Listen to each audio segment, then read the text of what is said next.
Hello! Como vai, pessoal? Tudo bem? Tô aqui de novo com a segunda temporada. Vocês estão me ouvindo? Quem puder comentar. Julie Brasil, bem-vinda. Julie, artista contemporânea incrível. Membro do grupo de História da Arte do Israel Kislansky, um grupo que a gente tem feito, aprendido muito com os ensinamentos desse grande artista, escultor, desenhista, Israel Kislansky. E músico, que toca flauta. Vocês estão me ouvindo?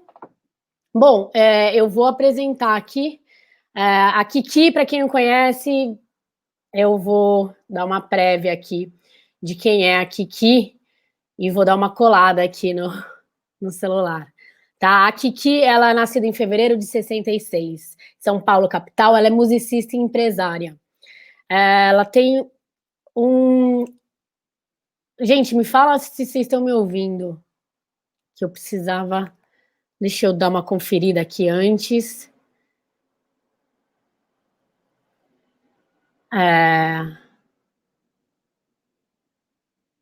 Será que o pessoal está me vendo e está ouvindo?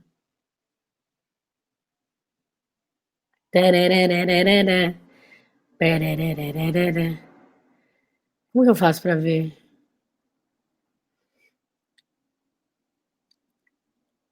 Bom, essas questões... agora sim, já sei. Estão me vendo, estão me ouvindo? Muito obrigada, bem-vindo a todos. Esses episódios terão uns 8 participantes. Vamos ter a Kiki hoje, que é empresária, ela trabalha muito com a questão da economia criativa há cerca de 30 anos, né?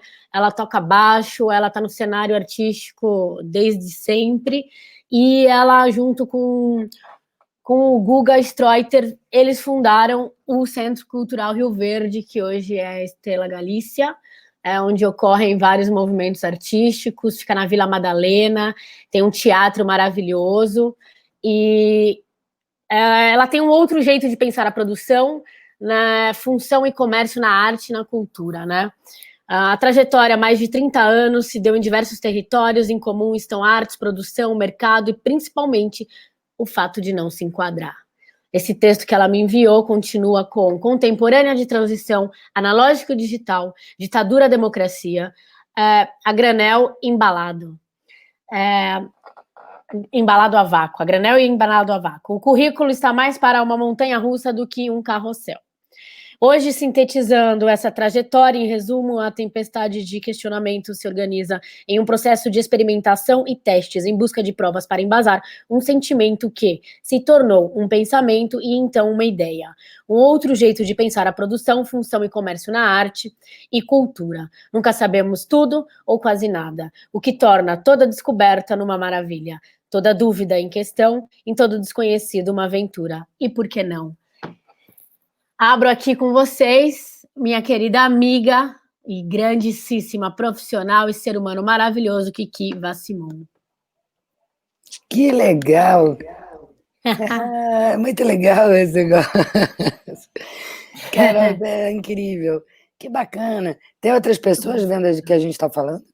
Sim, a gente tem uns telespectadores. Não me fala não, que eu não quero saber. Não, aqui no Facebook, daqui a pouco a gente entra agora aqui no Instagram, vamos fazer esse trâmite de Instagram? Me ensina. Você falou que tinha uns brilhinhos.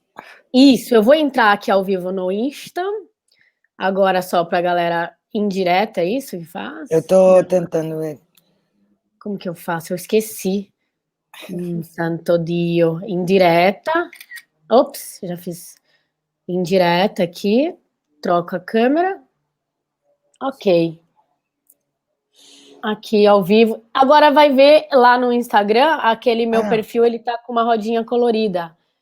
LGBT. Isso é LGBT? Não, tô zoando, mas Não sei. Aí você tá entra, rosa, clica laranjado. nessa bolinha. Isso, clica nessa bolinha, porque ela é o ao vivo. Ai. Olha! Não, essa é a propaganda. Gostei do som. É baixo. Eu fiz em homenagem a você. Garoto, Madai, tantos fascistas maravilhosos na nossa vida, logo eu que sou aposentada. Como é que eu acho esse negócio? Eu não tô ao vivo aí? Não aparece o Agora negócio? apareceu, agora apareceu. Ai, Agora peraí. apareceu. Agora eu tô vendo. Peraí que eu também tô Que vendo. legal. Isso. Aí você entrou no ao vivo? Só Tem tem um que abaixar o som. gapzinho. Tem. É? Tem que abaixar o som do Peraí. Instagram. Ou pôr o Peraí que... fone. Do Não, Instagram aí, ó. eu vou abaixar o som aqui, porque eu não sei fazer tudo isso. Isso. Tô te Aí vendo. você entrou. Agora eu vou te convidar. Como é que é? Kiki. Não faço ideia. Aí você. Agora eu te convidei. Estação Rio Verde está participando. Você Ah, aceita. Bom, tem um azul e tem um outro que é recusar, então deve ser o azul. Provavelmente. Ok, tá escrito conectando, 3 pontinhos. Que legal! Olha eu. Eu e você, só que você tá mal enquadrada pra caramba, tá assim, pescoço. Melhor. Aí. Aê, Agora eu tô Aileen. ouvindo um delay ainda. Será que é do seu ou é do meu? É do meu, eu acho. Aqui é tudo. Abaixei o som. Eu sou meio fraca com essa coisa de internet, mas aqui É só tudo tem que abaixar o som do funcionar. celular. Porque eu Não tô ouvindo um abaixei? delay aí. Peraí. Talvez eu tenha Tava voltado. aqui. Peraí, voltou sim, safado. Pronto. É. Agora acho que acabou. Parou? Legal. Tá perfeito. Kiki, primeiramente, bem-vinda. Segundamente, muito obrigada por participar. Esse projeto eu comecei na quarentena, intitulado Casa da Artista. Fiz 11 episódios, né? Fiz 12, aí teve um que eu não estava bem, eu apaguei. Então, são 11 episódios. E o pessoal de restauração, de museu, é sempre em torno da arte, né? Agora, essa segunda temporada, entra com o Papo de Artista, ao invés de ser Casa da Artista, é o Papo da Artista, segunda temporada. Pretendo ter uns 8 convidados, né, semanalmente. Você está estreando divinamente comigo, uma mulher de cunho, uma mulher com culhão, né, e que é uma referência para gente, para várias outras gerações, assim como a sua própria, né, porque você sempre teve esse ímpeto, né, de fazer algo pela cultura, pela arte. Pode ficar à vontade de começar a contar um pouco para a gente da sua trajetória. É que é engraçado, né, ouvir assim, falar assim de mim. Porque morando em mim, né, minha amiga, eu escuto, é um pouco estranho, né? Será que eu vou conseguir abaixar tudo? Espero que sim. É um pouco estranho, mas vamos lá. Eu não quis fazer, né? Você me pediu um tempo atrás, falou, que participa, né? Eu falei, puta, melhor não, né? Lembra? Há um tempo atrás, acho que foi nessa outra temporada. Por quê? Porque eu estava num momento de alguns questionamentos um tanto que barra pesada. E aí eu acho que também não adianta muito, né, quando a gente não está num momento de clareza, né? Não estamos num momento de clareza, né? Agora não estamos. Está todo mundo num escuro aí do que fazer, principalmente da minha geração, que a gente tinha um estabilizado, um estabelecido, e de repente está uma bagunça. Mas nesse caso, eu saí um pouco na frente, porque, né, a gente acaba sendo, quando um pouco curiosa, né, com taxada de posta à margem, tornando-se então marginal, porque é posta à margem. E aí dá uma certa liberdade também, porque liga um certo foda-se, porque já que esse clube não me aceita, né, então eu também não quero fazer parte também. E assim foi toda essa minha trajetória. E aí hoje eu vendo isso tudo que a gente está passando, que eu lamento pra caramba por conta da parte da perda humana mesmo, né, da doença em si. Mas assim, flagra a doença da sociedade, a doença dos modelos, a doença dos relacionamentos, a doença de valores. Então, infelizmente, tem a doença, né, que fere, que dá sofrimento às pessoas, mas tem essa volta, vamos dizer, uma revolta, né, daquilo que a gente esperava, daquilo que a gente era acostumado, que a gente achava que era, que deveria ser, coisa que eu nasci já desse jeito torto, e eu sei que você também. Meu trabalho na área de curadoria, como é que a gente identifica o artista, como é que a gente é um trabalho pesado pra caramba, porque não tem gosto, não gosto, né? Você tem que ter alguns critérios que valem para todos, alguns critérios para você tentar mapear, identificar em que momento esse artista está. E o que eu estou fazendo hoje, que eu estou muito contente, é que por isso eu topei da gente falar, né?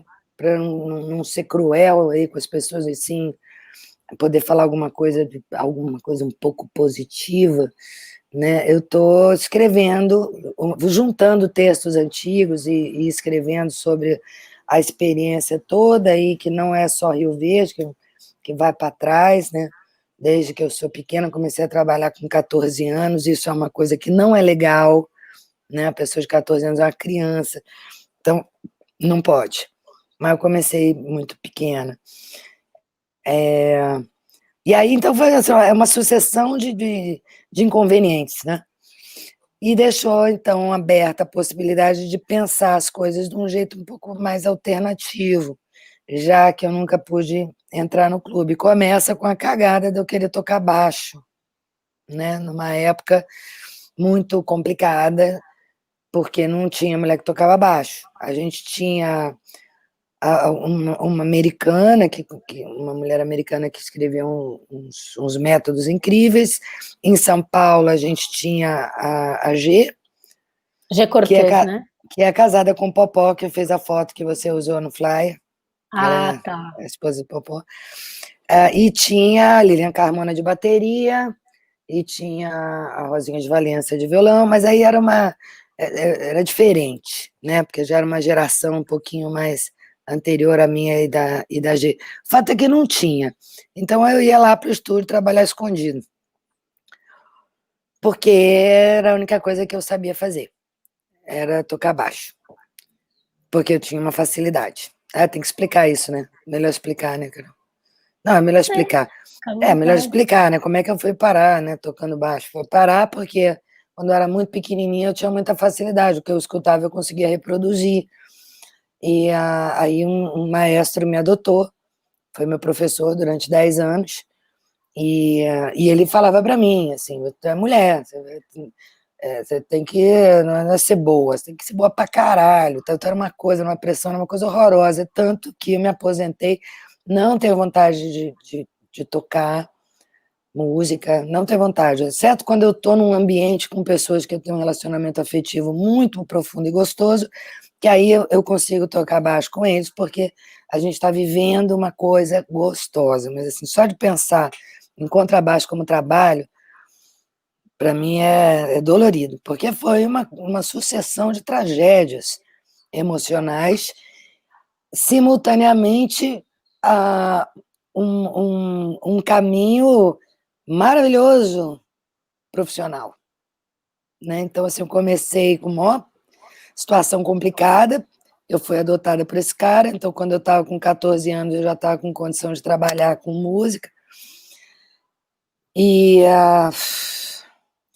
mas assim, era um ambiente hostil, né? Tinha que tocar escondido, eu ia para o estúdio no período da madrugada, atrás da Central do Brasil, no Rio de Janeiro, e aprendi muita coisa, aprendi a me defender, e eu era uma criança, né, careta. Imagina, no meio nessa época aí, só tinha maluco, né? O estúdio era o centro das drogas e da loucura. Isso eu estou falando de músicos, não de artistas, né?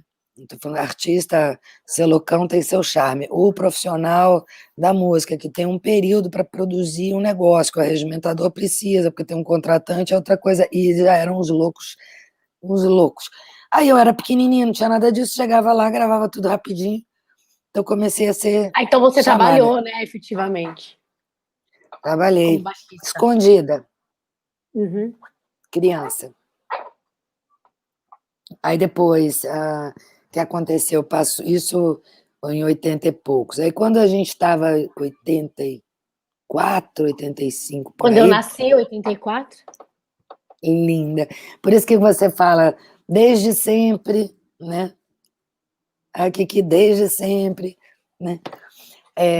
Então, aí lá, quando você nasceu, o que aconteceu? Começou a ter um movimento, houve uma grande um grande momento, uma grande greve no Rio de Janeiro.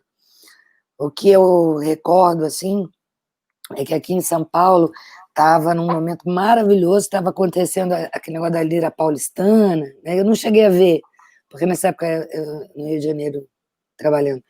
E no Rio de Janeiro, como houve a lei do audiovisual em 2011, né, que começou, obrigatoriamente tinha que ter, em catálogo das gravadoras multinacionais, obrigatoriamente tinha que ter, neste catálogo, produções nacionais.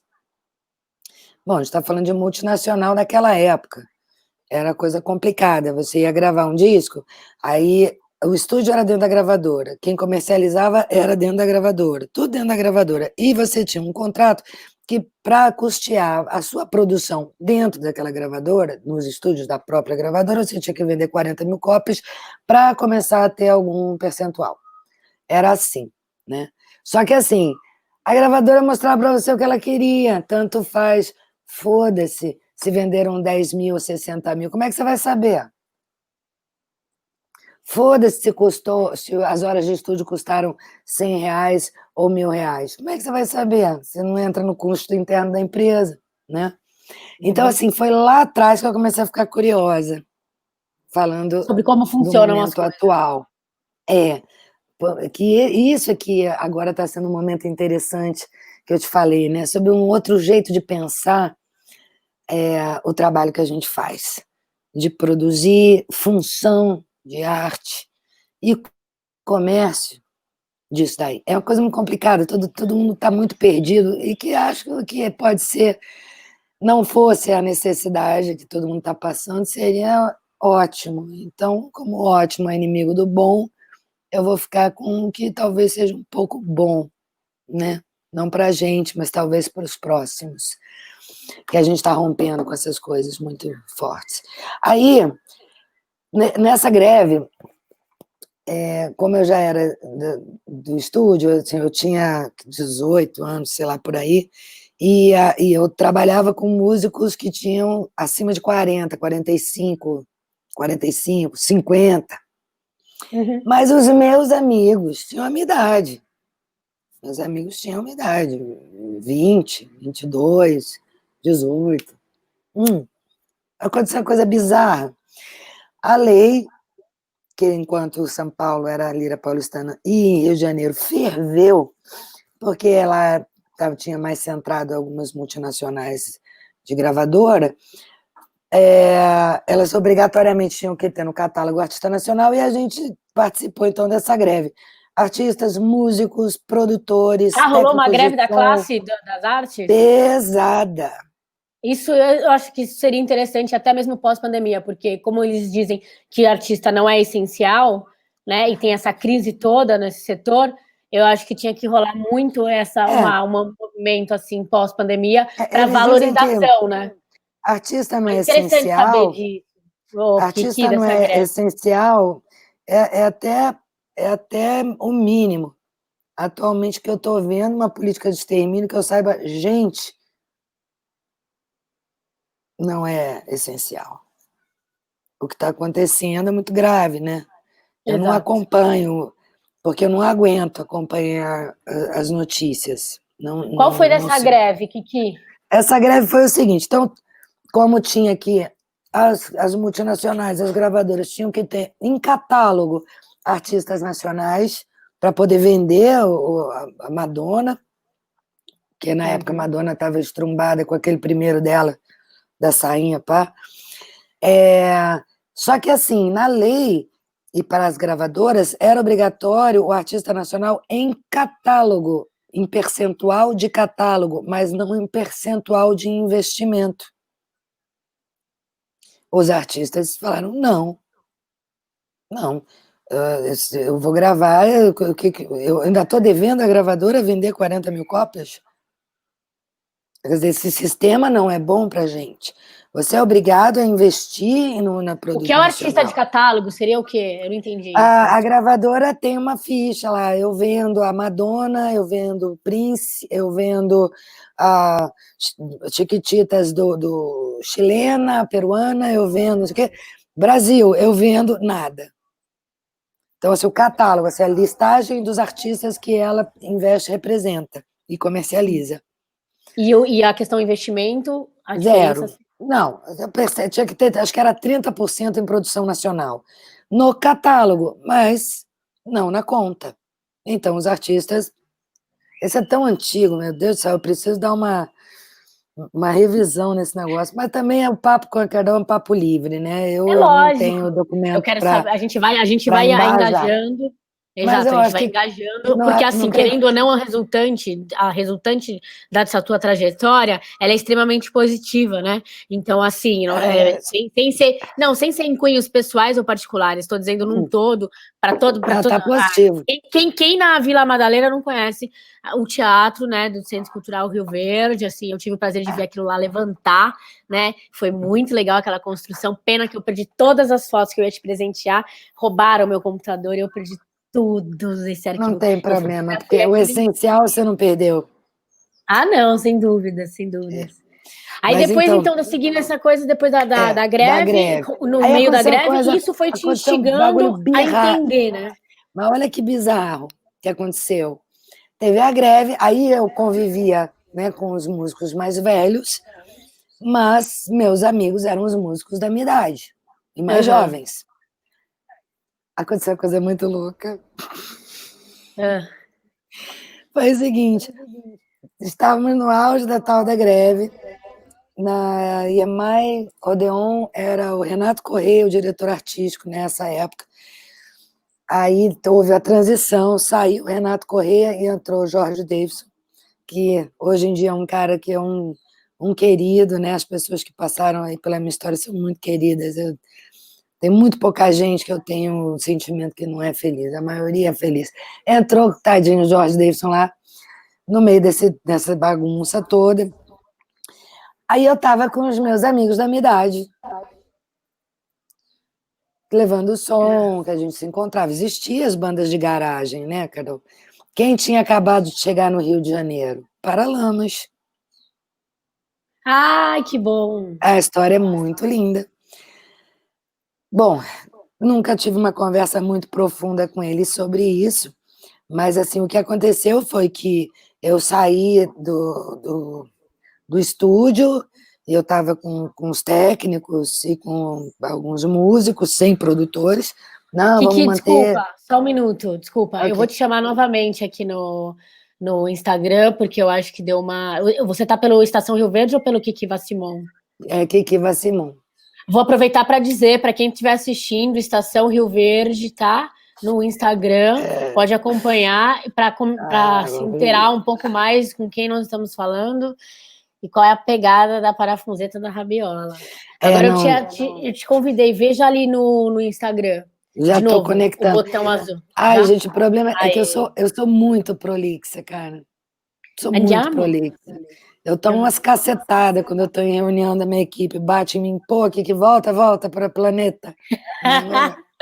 Bora lá. Mas nego me engole porque eu realizo. Nego me aceita porque eu Abaixa o entrego. seu volume, acho que do celular, Kix. Vê lá. Celular, ele pode ter voltado, né? Vamos ver como é que Pode ter, funciona. porque deu uma aumentada no Não, delay. Pessoal, quem tiver perguntas, tá? Pode enviar escrito aqui pra gente, tanto no Facebook quanto no Instagram, tá? A gente vai desenvolver essa questão em torno da economia criativa por essa então, história a questão da fundamental. economia criativa é complicada. Só terminando, para fechar essa primeira história da greve, o que aconteceu? Aí eu cheguei lá com os meus amigos, meus parça da minha idade, e né, não ficava falando, porque eles eram músicos e eles achavam muito bacana que eu fazia estúdio, sabe? Naquela época, já músico que fazia estúdio era como se fosse um músico melhor, não tem nada a ver. Um músico de estúdio, naquela época, era um músico que cumpria uma função de precisão para a entrega de um produto, nada a ver com melhor ou pior. Mas eles achavam bacana. Então, eu era muito bem-vindo, mas eu não falava muito do que acontecia.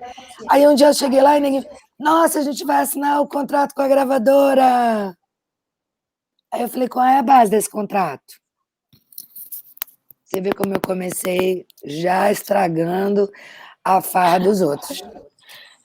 Aí eu assim, me explica. Aí era assim, se você for olhar, Carol, para dar uma base do que eu estou contando essa história, eu quero que alguém me diga se na década dos anos 80, se no movimento do rock Brasil, se alguém identifica algum artista que é pobre, que nasceu favelado, sem recursos. Se você for ver, todos os artistas dos anos 80, 90, né, aquela transição, anos 80, 90, do movimento do rock Brasil, todos eles eram de família que tinha condição financeira. O que a gravadora não esperava, porque a gravadora então fez os contratos com as bandas de garagem que tinham menor exigência. Estava numa empolgação da juventude, tá certo? O que eles não esperavam é que o rock brasileiro ia explodir, estrumbar, ia vender. E vendeu, e vende até hoje, é um movimento maravilhoso. Mas o que motivou a indústria foi uma lei que os artistas não eram adequados para atender às necessidades da classe. Olha que loucura essa história, muito doida. E aí, se você for ver, é isso, assim, todas as bandas, os artistas que fecharam contratos nessa década, nessa transição, não tem... Se tem um duro, o amigo guitarrista é filho de empresário, é filho de embaixador, é filho de político, é filho de dono de banco. Não tem... O Brasil tem essa cultura, né, do filho do filho. Mas, no fato, o que aconteceu, essa coisa de ser gente que tinha condição aquisitiva, jovens que tinham essa condição, é porque eles podiam entregar um trabalho, já que os artistas profissionais se negaram a fazer isso. Então, eles assinaram um contrato com, entre aspas, qualquer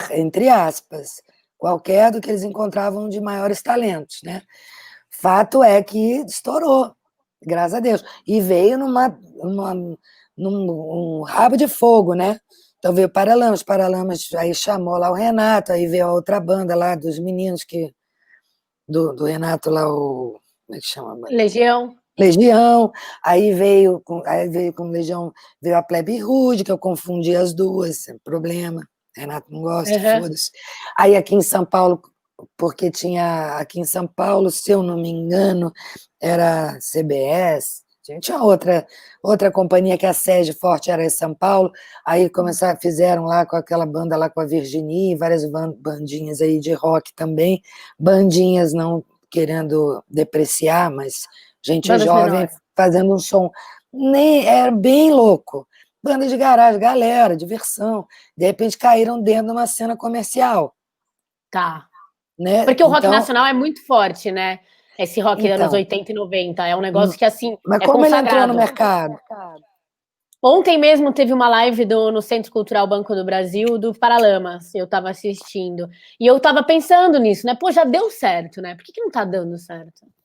Então, porque o que aconteceu não é o talento do Paralamas, né? Que são meus amigos e são pessoas que eu amo profundamente. E essa banda está até hoje sem parar de se reinventar, com todas as dificuldades que eles viveram e vivem, é porque realmente é uma explosão de confiança, talento e trabalho desses quatro, né? Porque tem o Zé Fortes, né? Que é o quarto. Mas, assim, o que provocou esse movimento tem a ver com uma questão social e de mercado. Se não tivesse acontecido essa retração dos artistas que já estavam com as carreiras solidificadas, como se chama, solidificadas, consolidadas. Eles não iam abrir para essa juventude porra louca do rock and roll de garagem. Era tudo bando de garotada do caralho, juventude talentosa, como tem aí pra caralho ainda. Uhum. Mas o que motivou foi um momento político, social e financeiro. Por isso, lá desde trás, eu venho bordando, percebendo, sentindo esses aromas aí. E agora, olha tua amiga aqui, ó. Agora meu barato doido é que eu vou organizar esses textos. Estou apaixonada, isso que eu vou fazer, já que eu não posso fazer muito mais, isso eu vou fazer. Tacar a lenha na fogueira, no bom sentido, técnico, né? De uma que são forma... os textos que você está contando a história da produção? Então, esses textos é uma coletânea de textos.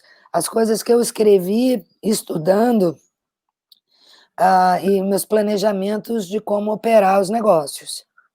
O que eu estou escrevendo é bem didático, sabe? Tem uma coisa emocional, porque óbvio que nem eu te escrevi, né? Começa uma sensação, um sentimento, que o sentimento ele se torna, né? Uma questão, e uma questão se torna, e se torna, e se torna, até que a gente transborda. Então eu acho que o que eu estou fazendo é isso, eu estou juntando esses fragmentos de anos dos meus estudos para procurar um jeito de fazer as coisas aonde a gente caiba, simples, aonde a gente não tenha que ser taxado de marginal no primeiro minuto, para que a gente não coloque em risco o estabilizado de um vagabundo que está lá porque está bom assim, eu oprimindo qualquer um que tem uma ideia distinta, não tendo lugar para ninguém. Sabe o que aconteceu nos anos 80, esse negócio do rock, não é que hoje não acontece, os talentos continuam estrumbando. O que acontece é que naquele momento era interessante para o mercado para cumprir uma lei. Eles nem imaginavam que ia fazer sucesso. E fez. Ainda bem, porque abriu a porta, né? Abriu a porta. Mas você vê, abriu a porta para quê? Para a juventude. Não, porque os gêneros ficaram restritos. Por quê? Porque os gêneros, a gente acessa, pela fatia que a gente representa na sociedade, determinados gêneros e meios artísticos. Por que foi mais o rock? Porque eram os artistas que tinham poder aquisitivo para poder manter uma banda, comprar cordas, ensaiar, pegar Mas isso um até táxi. hoje, né? A gente estava conversando, olha, a Júlia Brasil que entrou aqui uma hora, que é uma artista, você precisa conhecer ela pessoalmente também. E assim, ela fez um bate-papo, assim, né, informal também, como o nosso, né, acaba sendo. E ela falou essa questão, né, tipo, a estrutura, né, porque estrutura, tinta também é caro, entendeu? Você vai comprar tinta, fazer isso, aquilo. Então, assim, é por isso que vem esse movimento contemporâneo hoje dos retalhos, né? E que eu participo, né? Que veio lá em 1970, podemos dizer, com Arte Povera, lá com aquele movimento italiano. E como sempre existiu, acho que até em meios de guerra, com escombros, sabe? Artistas se manifestavam dessa Enquanto maneira. tiver gente, vai ter a bolha aqui embaixo da água que quer subir e a água na neve em cima da montanha que vai descer. Não muda muito a dinâmica, né, do ser humano. Mas me Mas conta mudam as... particularmente da sua curiosidade em cima de contrato, de como funciona, por que isso deu certo, por que aquilo não deu certo, para chegar hoje Então, estou nesse... contando aí desse comecinho, Isso. porque embora eu fosse baixista, o meu interesse sempre foi no comportamento humano. Da música, eu tinha facilidade. Quando eu fiz 18 anos, isso sumiu na minha vida, cara. Não existia mais. Quando eu fiz 18 anos, eu estava escutando a Don't Let Me Be Misunderstood, do Santa Esmeralda, a versão da Nina Simone. O que eu fazia naquela época, eu colocava os discos para tocar junto. Ficar tocando junto com os discos. Ah, sim, sim. E baixo. E eu gostava muito de fazer isso. E eu tinha muita facilidade, eu gostava mais de botar o rádio, porque aí não podia voltar a música. O desafio era maior. Eu adorava brincar daquilo, tal. E aí eu estava nessa noite, com 18 anos, ouvindo esse disco, tocando junto. Aí eu fiquei cansada, com sono, fui dormir, aquela coisa, né? Na nossa vida, a gente não tem muito um horário muito certo, mais uma coisa para marginalizar a galera. Tudo é marginalizado, né? Tudo, isso tudo vem do... Eu vou falar já já. Aí eu acordei, a primeira coisa que eu fiz, nem levantei, nem fui escovar, nem nada. Botei a agulha no disco, enfiei o baixo elétrico. E sabe o que aconteceu? Eu não ouvia mais, não entendia mais nada. Ou Cadê um seja, estalo? literalmente foi do dia para a noite, ou da noite para o dia, aconteceu uma coisa bizarra comigo. Do dia É para a noite. interessante você falar isso, Kiki, porque a gente, assim, como a gente. Esse papo é aberto, assim, tô dizendo assim, todos os quesitos, não é tipo, estou com a empresária e tal, não é isso. Ah, Porque a gente tá num ponto eu vou de chegar no compreensão. empresário. Mas calma, não, eu quero acentuar isso. A gente tá num ponto de compreensão da mulher, né? Porque também é outra marginalização. Mas assim, agora que a gente tem uma liberdade maior para poder falar sobre a quesito mulher, porque a gente, mulher e artista, são dois fatores graves. Então, assim, é interessante quando você diz que, de repente, a tua imunidade sensível, ela se bloqueou para uma coisa. Ou seja, se eu estava nos relativos, se era dó, se era lá, se era sol, não importa. Porque na vibração da onda, essas 3 notas se confundem demais. A minha brincadeira era ouvir o rádio e quando eu percebia que o baixo soltava uma corda solta, porque a gente percebe que a corda é solta, aí eu já sabia tocar música. E da noite para o dia, eu botei o que eu estava escutando para brincar de tocar e falei, Madonna, caraca, velho, mas como assim? Peraí, não entendi. Peraí, cadê a corda solta? É onde eu tô? E eu fiquei surda. E ainda trabalhei mais 15 anos tocando baixo, sem escutar mais nada. Sacou? E as pessoas tinham uma expectativa sobre mim muito grande, porque desde os 12, 13, quando eu comecei realmente a trabalhar, 14 lá, até meus 18, 19 anos por aí, 18, né, que eu tô falando, mas os 18 vividos, eu tinha muita facilidade, então todo mundo achava que eu era muito boa. Aí, de um dia para outro, eu fiquei muito péssima. Péssima não, eu era aquela coisa, só que é surda. Eu fiquei surda. Travou. É, ou não, assim, eu talvez não tenha travado, talvez eu tenha olhado para outro lugar. Não, exato, exato. Mudou o leme, né? Mudou o botão. Velejando, a gente diria que você deu um jibe, entendeu? Então, mas eu acho isso interessante dizer, porque jibe é uma manobra muito agressiva, onde, por exemplo, você está velejando, a vela tá aqui, de repente você vai fazer, vai mudar a retranca completamente de lado. Se a retranca pegar na cabeça de alguém, meu, pode matar. Então, assim, é a mais agressiva manobra, porque você precisa fazer. Entendeu? Então, mas o que eu acho muito valioso de você falar aqui é para nós e mulheres, que mais outras que possam estar assistindo, a importância que a gente deva dar para essa intimidade da mulher, né? Porque como a gente pensa e sente, né? Talvez homens também, não sei se isso caracteriza só pela mulher, mas como a importância daquilo que você sente e do entorno. Por isso que é importante parar de marginalizar, parar de censurar, parar de dizer o que tá errado, porque você faz isso ou Não aquilo, se porque é trata de delicado. mulher. Não se Porque é trata de delicado. mulher. Quando você você muda uma profissão ou isso e aquilo, sabe? Tipo, gente, pega leve, cara. Deixa as pessoas fluírem. Carol, a questão de eu ser mulher tocando, eu nem nem cheguei nesse ponto grave, desgraçado. Desgraçado. Eu só falei que éramos poucas. A desgraça foi enorme, que era um misto de admiração e ódio que eu recebia. Mas ainda rola, né? Então, mas hoje tá cheio de menina tocando. É lindo. Naquela época nem tinha nada disso. E só teve um cara que eu acho que ele não lembra, mas eu vou dar o nome do boi, o Maurício, pianista, tecladista do Barão Vermelho, Maurício. Não conheço. Sabe a banda Barão Vermelho? Do Eu também não Cazuza. conheço muito, mas no caso eu conheço. O Maurício. Maurício é um cara, um puta músico, um cara incrível, meu amigo daquela época. E aí todo mundo ficava meio assim, ninguém falava muito nada. Aí o Maurício chegou para mim e ele falou assim: Olha, que eu vou te falar uma coisa, porque eu tenho muito respeito e admiração por você. Eu te respeito, mas eu quero te dizer, é muito estranho. Eu não consigo imaginar uma mulher ensaiando, viajando de um ônibus para fazer turnê. Eu acho que não é legal, não me sinto bem. E eu queria te falar. Não, e foi lindo.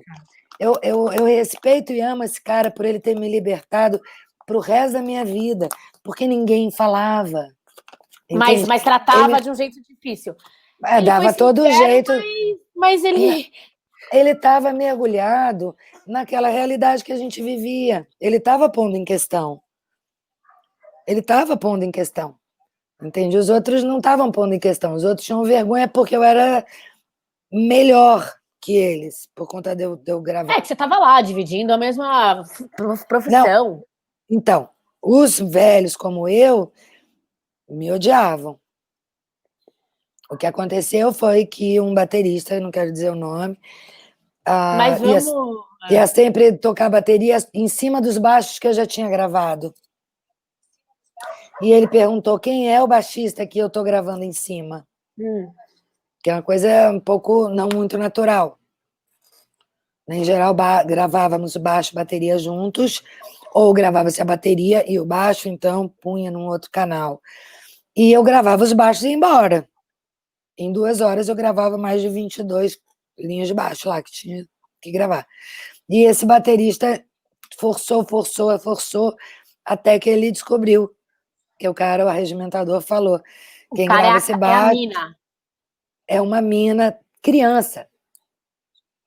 É uma mina criança, uma mina de 14 anos de idade que grava esses baixos aí pra você. Nossa, o cara entrou E o cara tinha 40. em parafuso. Mas então, mas a gente precisa. Mas isso foi maravilhoso, isso abriu meus caminhos, porque esse cara passou a me defender e a me convidar. Ele curtiu, porque tem os que. A Ele maioria. curtiu, mas os baixistas, teve um baixista que entrou no estúdio gritando, essa aleijadinha, porque eu tive problema na perna, usei muleta há muito tempo, essa aleijadinha tá roubando o trabalho de um pai de família, tira esta piranha, daqui era eu a piranha. Né? Criança. Esse cara aí, se esse cara chega para tocar no Rio Verde, o que você faz? Então, é esse aí que eu estou fazendo essa introdução aí para contar que desde o começo foi isso. E o que eu entendo, o que eu estou trabalhando hoje sobre a minha função e sobre o mercado, como você identifica, o que é curadoria, né? Como que você trabalha esses pilares, como que você avalia, é uma coisa muito, muito perigosa. E como é que você faz a negociação quando você não é contratante nem contratado? Que é esse trabalho novo que eu estou escrevendo, que você falou, vamos falar então, já que você está inventando isso, né? Não tem a economia criativa, até onde eu vi por cima, porque também não vou perder muito meu tempo com aquilo que não é muito fundo, é um experimento de mais de 20 anos atrás que deu muito certo na Alemanha e na Inglaterra, aonde não tem pobre, entre aspas, entende? Aqui a gente tem cooperativa, a gente tem sistemas de regionais, de pessoal que trabalha no campo, né? A gente tem meios também de trabalhar aqui, né, no sentido semelhante. E eu não gosto muito não desse termo, porque eu acho que ele vem contaminado como aquele que a gente chama de parceria. As pessoas falam, eu quero fazer uma parceria, mas elas já nem têm uma contrapartida a propor, né? Uma parceria é simplesmente me dar aí, né? Putz, será que eu vou entrar nisso? Carol, pela madrugada. Não, Bom, olha, é legal focar a questão da viabilização, uma coisa mais uma ordem, mas também prática social, assim, né? Como que você te levou a ser essa produtora, falar mais um pouco de a história produção? vem por aí, como eu estou te falando, né? Com Pensar quem, com aquilo as que não era experiências que você possível ser teve, pensado. as experiências, umas experiências bacanas Mas, de ó, essas que eu viabilizações. contei da minha juventude já dá um panorama do pilar de onde eu saí, isso é suficiente. Sim, Tá? O que sim. Mas aconteceu depois disso. depois, hoje, assim, para mim, é necessário criar uma outra forma de ver, se é, de produzir e de trabalhar, aonde, se você vai fazer um trabalho hoje, né? Nesse trabalho que estou escrevendo aí começa assim, qual é a primeira coisa? Quando você vai entrar numa produção, num trabalho, o que seja, até sozinho. você precisa se posicionar como contratante ou contratado. Começa assim. Falou que a palavra é trabalho, você precisa se definir. E se definir, a primeira definição, como contratante ou contratado. Depois tem uma cadeia hierárquica, depois tem um orçamento, depois aquela coisa não pode sair sem um patrocínio, porque ela precisa de dinheiro para ela sair do chão, como você falou que o artista precisa da tinta. Mas você sabe, eu sei, e várias pessoas sabem, que a gente arranja a tinta, que a gente pinta com o cuspe. E foda-se, ninguém vai parar essa bolha que sobe. A questão complicada não está tanto no sistema quanto está no indivíduo que espera desse sistema não corromper esse sistema. Reclama, não se move, se enquadra em projetos de lei sem parar. Desde os anos 90 que eu não estou vendo o artista produzir, o artista virou agora especialista em enquadrar na lei de incentivo, acreditando que o nosso governo cria leis de incentivo para nos incentivar de fato. Eu nasci numa família de esquerda terrível, meu pai foi preso, sabe? Minha vida foi... Não gosto de política. Foi uma criança que passei 64, nasceu minha irmã, nasci em 66, estava uma merda total. Então, assim, não tenho essa confiança. Eu confio no nosso trabalho de base, de comunidade. Esse eu confio.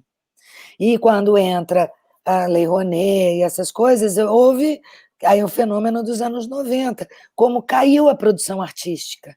Muito, porque então vai ter quem pague.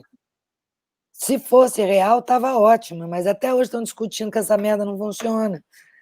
Que essa merda, até as grandes empresas usam isso para minimizar o impacto do custo do marketing.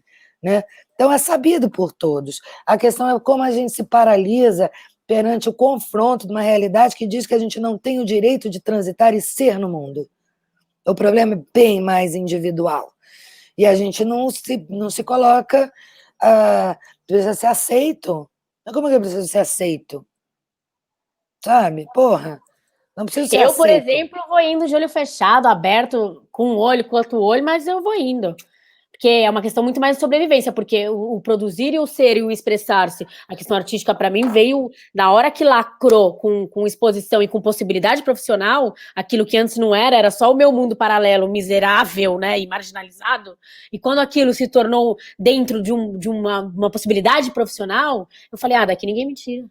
Queira ou não queira. E aí já se ultrapassou isso, porque eu não faço mais questão agora, que nem eu comecei... Carol, se você não tivesse em contato com esse destrambelhamento anterior a entender essa entre aspas, essa confusão, esses conflitos de percepção da realidade, e que dá esse pássaro que se debate, se isso não tivesse dentro de você, você não teria matéria para trabalhar na profissão. Exato, o que acontece? Eu não estacionei pela dita profissão. Por exemplo, eu cheguei em 2 anos, eu fiz mais de 24 exposições, sendo que cada uma leva um mês. Eu realmente trabalhei muito com questão de exposição. Hoje, eu tô saindo de exposição, assim, porque eu tô buscando, eu tô vendo uma outra área, né, que é a questão o falar o quê? Né? Trabalhar o quê? A compreensão do mundo é muito maior do que o ego de eu pegar e colocar os quadros e estar na exposição X. Então, assim, está diretamente ligado à sociedade. Mas essa passagem foi importante também, né? Uma passagem muito importante. Sem dúvida, mas assim, eu vejo que eu fico contente de ver identificar que a sociedade que você está retratando é aquela que está buscando a carroça na frente dos bois. Né? Tipo assim, tá buscando a viabilização, mas lá, e de que arte? Que é o que você falou. Onde estão nossos artistas? O negócio da cooperação comercial, que é o que eu estou mapeando. Né? Cooperação comercial? Isso, eu estou mapeando. Para poder ter alguma coisa que preste, que possa ser replicado e pode servir uma referência, né? Porque, assim, em algum momento a gente entende que a gente só pode produzir, primeiro, se a gente tem um lugar no mundo qual a gente é banido, porque artista que é artista já nasce banido. Mesmo que a pessoa tenha, se ela tiver uma condição social, familiar e afetiva que a proteja para desenvolver esses questionamentos esse que tem dentro dos artistas, né? Bem, melhor, mas que não, ela vai dar com a cabeça na parede 10 vezes, porque é daí que vem. A pulsão criativa é uma pulsão agressiva. Ela não é agressiva a terceiros, pode ser agressiva para si próprio. Não tem esse papo que artista é doidão, drogado? Não dizem isso?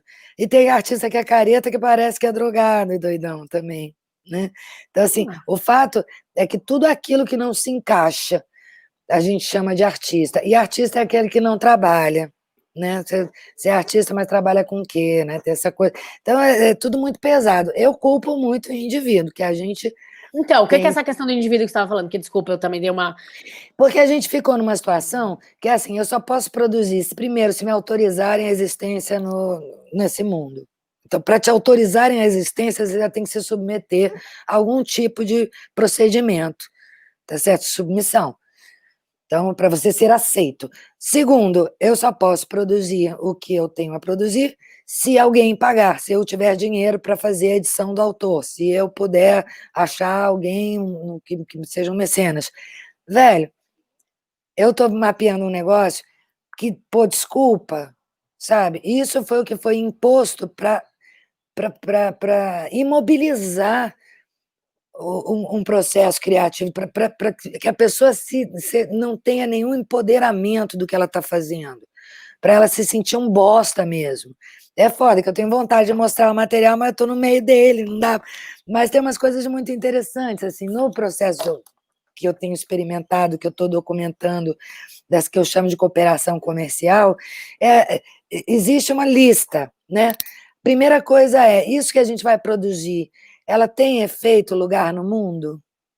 Ela tem demanda, não necessariamente para consumo, tá? Ela tem demanda como um líquido revelador para uma fatia da sociedade, ela tem um sentido, a coisa em si, não o artista. Essa O matéria que a produto? gente... Isso é uma visão de produto? Essa matéria que a gente vai trazer à tona, seja uma pintura, seja um documentário, seja um disco de música, seja um festival, né? Mas isso não limita também a parte criativa, Kiki? É Do senso? porque a Porque parte precisa ter um criativa, senso? isso não existe sem a parte criativa. Então, mas esse quesito, precisa haver um senso sobre a arte? Para que você... Não, lógico que não. Estou falando para você fazer uma produção que você espera que alguém invista na sua produção. Não tem a ver com a intimidade do artista nem a liberdade dele. Você quer fazer uma exposição, você já tem o seu processo livre, você é um artista, faz suas coisas. Aí você fez um plano, não, eu quero Sim, fazer... tem que estar vinculado com algum motivo sociopolítico. Já tem que estar nesse ponto, Sim, né? Está no para ponto de ser bancado. eu quero Sim. gerar um material para colocar ele aqui, pum, no meio dessa sala. Eu quero fazer isso. Então, você está tranquilo com o teu processo criativo. Você está com uma coisa que você quer enfiar a goela abaixo desse mundo.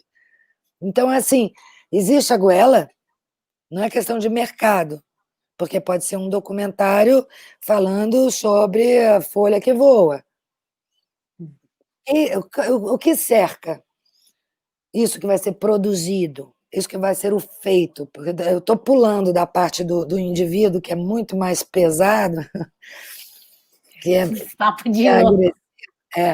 para ir para essa parte assim mais assim das soluções, né, que eu estou estudando aqui, A porque utilidade, né, também tem a ver com o sentir.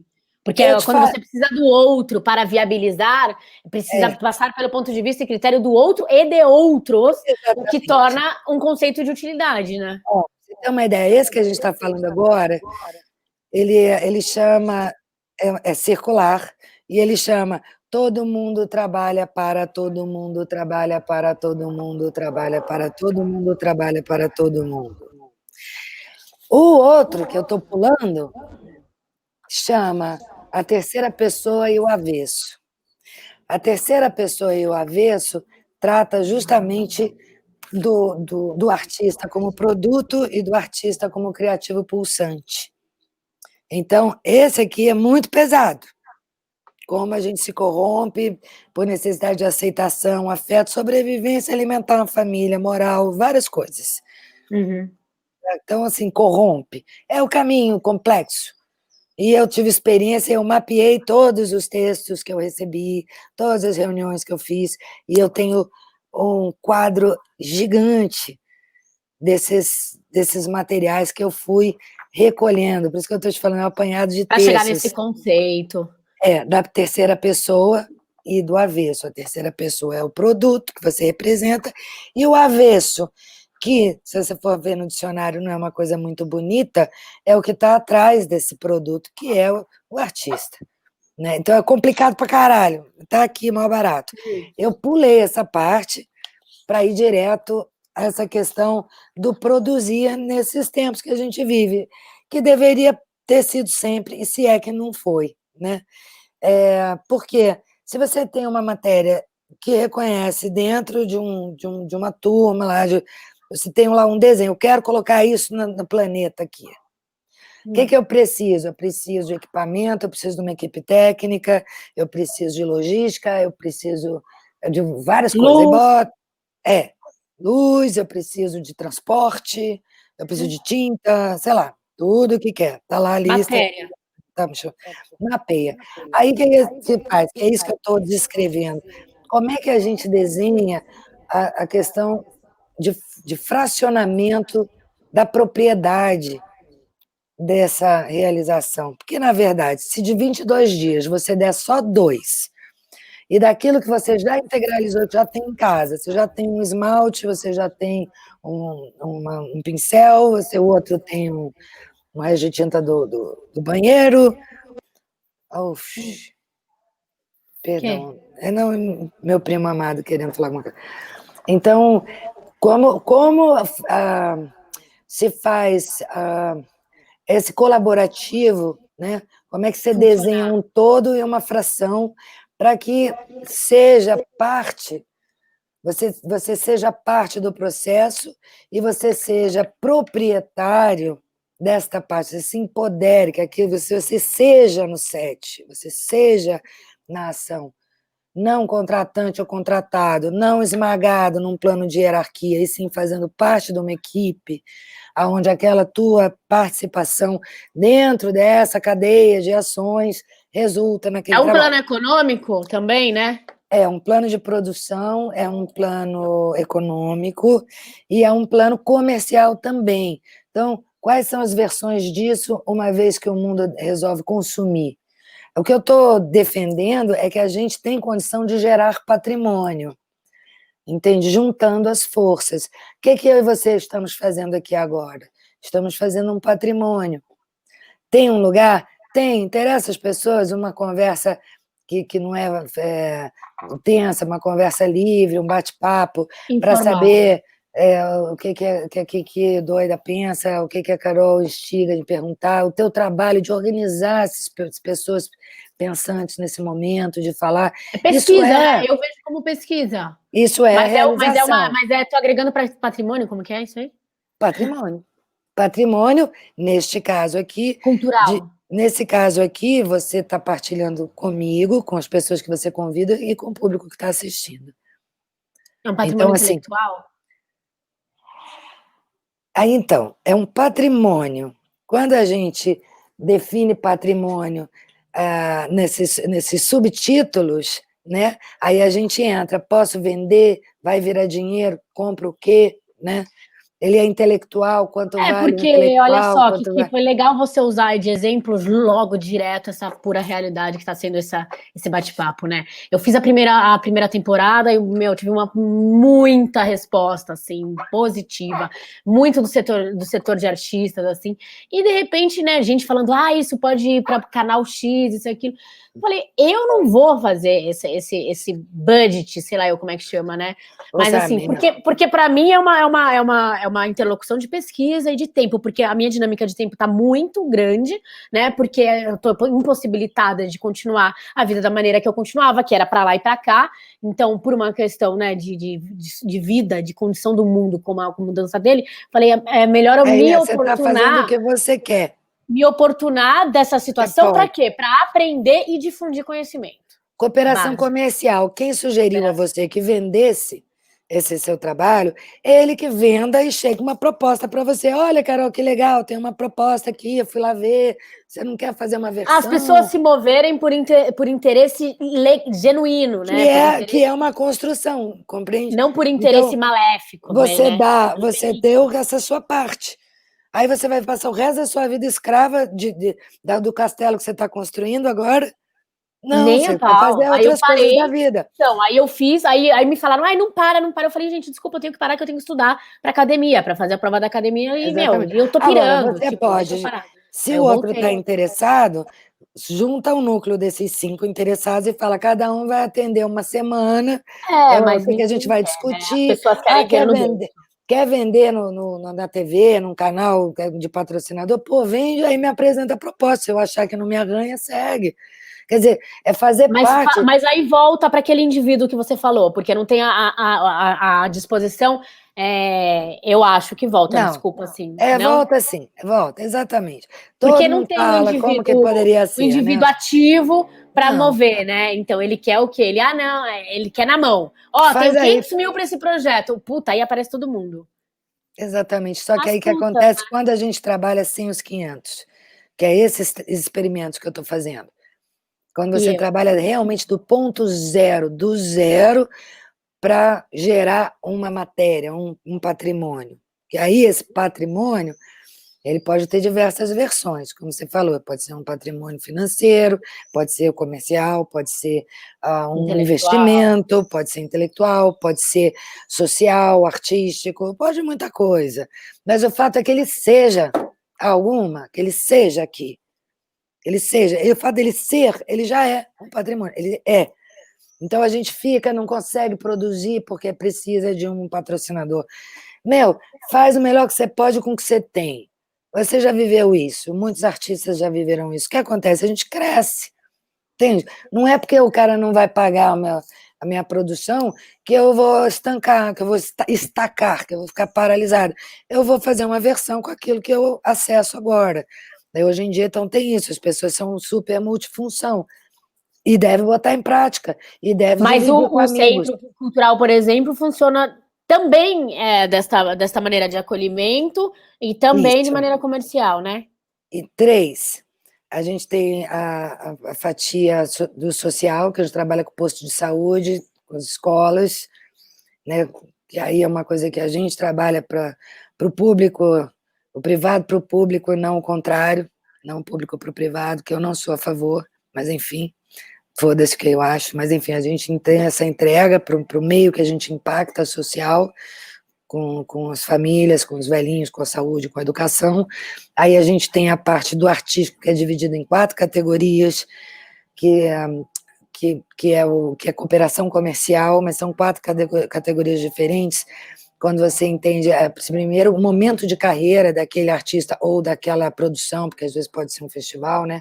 Então, momento de carreira e finalidade, né, daquela atividade, para a gente enquadrar dentro desses 4 modelos que nunca servem perfeitamente, mas ele serve como um ponto de partida para a gente identificar mais ou menos o que a gente pode fazer do nosso trabalho para o melhor resultado possível, final, que é alimentar as pessoas que recebem isso, que recebem, nem é tanto quem está fazendo, é quem recebe.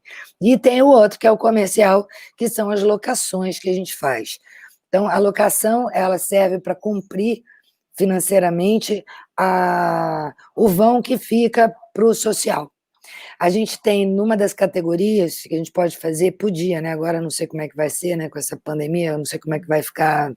A gente está lutando para se manter vivo, mas está muito difícil. Mas a gente tem essa categoria do suporte artístico, que a gente chama categoria por relevância. Então, assim, se o cara não começar a trabalhar, ele vai entrar num caminho para baixo e pode dar ruim. Você está colocando economia criativa. A economia criativa foi inventada por alemães e ingleses. Não, eu coloquei o ponto de interrogação, porque como essa palavra, esse termo está em evidência, então o embate é justamente economia criativa, tipo, entendeu? É só para dar um... O Rodrigo, lembra do Rodrigo Furlan? Que é uma gráfica?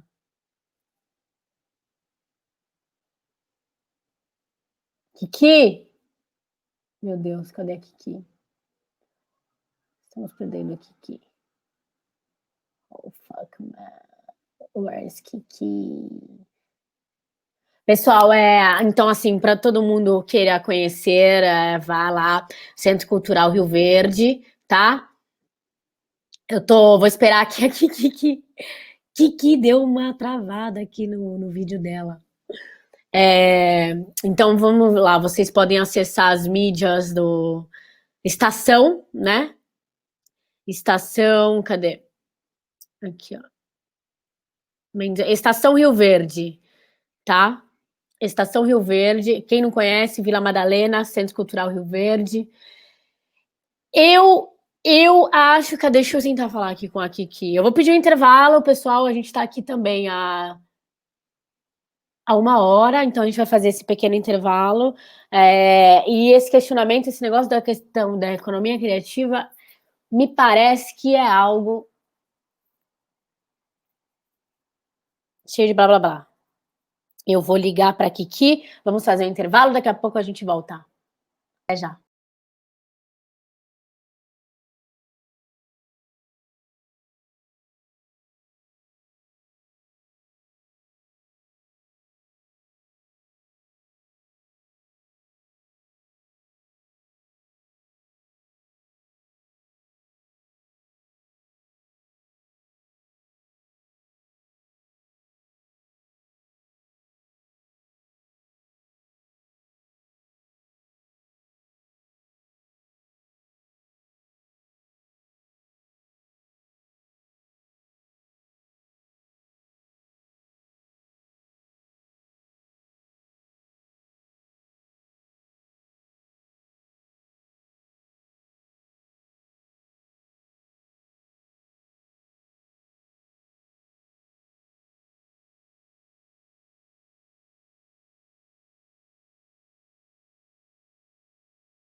Voltamos, pessoal. Tivemos uma queda de internet.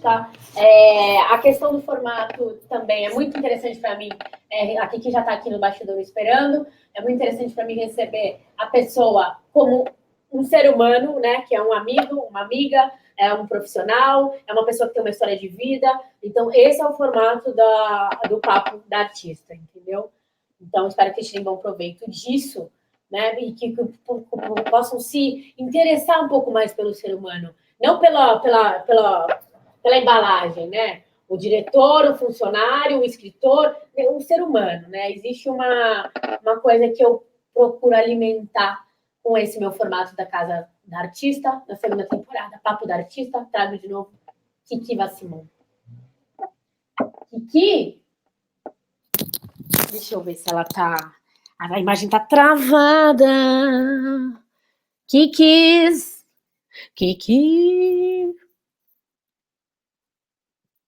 Pessoal, vou finalizar aqui. Agradeço a vocês. A gente marca uma próxima. Enviem suas perguntas, respostas. Lembrando que a semana que vem a gente tem na lista aí Cônsul de Nova York para falar da cultura também sobre lá. Sempre engajado com as suas questões pessoais, porque aqui não tem jabá. Arrivederci.